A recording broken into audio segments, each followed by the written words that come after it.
बे पागल आहे का रे? पागल आहे का? अब तू गया बेटा, अब तू गया, देख तेरी औकात मैं दिखाता हूँ तुझे, देख।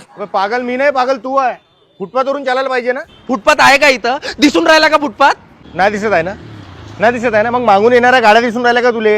गाड्या कशा दिसतील? मांग का डोळे आहे का मले? नाही आहे ना मागं डोळे, पण दिमाग तर आहे ना, त्याचा वापर कर ना थोडासा. म्हणजे अबे जेव्हा तुला माहित आहे रोडवर फुटपाथ नाही आहे, हा तू पैदल चालून राहिला, मागून कधी बी गाडी येऊ शकते, तुला ठोकू शकते, तुला जीव बी जाऊ शकते.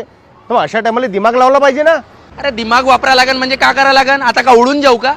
अबे झटक झंडू, दिमाग वापरायचा म्हणजे तुला जर माहित आहे का रोडले फुटपाथ नाही आहे, तर अशा टायमाला माणसानं तिकडल्या साईडने चाललं पाहिजे, म्हणजे विपरीत दिशेने चालायला पाहिजे ना, जेणेकरून तुला गाड्या येताना दिसन, गाडीवाल्याला तू येताना दिसीन, म्हणजे तुझ्या जीव नाही जाणार, आरामात घरी जाशील, तुला कोणी ठोकणार नाही. अरे यार, हे तर मला सुचलंच नाही. अबे तू एकटा नाही आहे, असे काही लोक आहे ज्याला सुचत नाही, म्हणून तर सांगायला आलो. हे पाय आरटीओ काय म्हणते. भारतामध्ये रस्ते अपघातात जवळपास 2.25 लाख लोकांचा मृत्यू होतो. त्यापैकी 35% हे पायी चालणाऱ्यांचा होत असतो. तरी त्यांनी विशेष काळजी घेणं आवश्यक आहे. त्यामुळे फुटपाथ नसलेल्या रोडवरून पायी चालत असताना रहदारीच्या विरुद्ध दिशेने चला आणि स्वतःला सेफ ठेवा. Walk on right.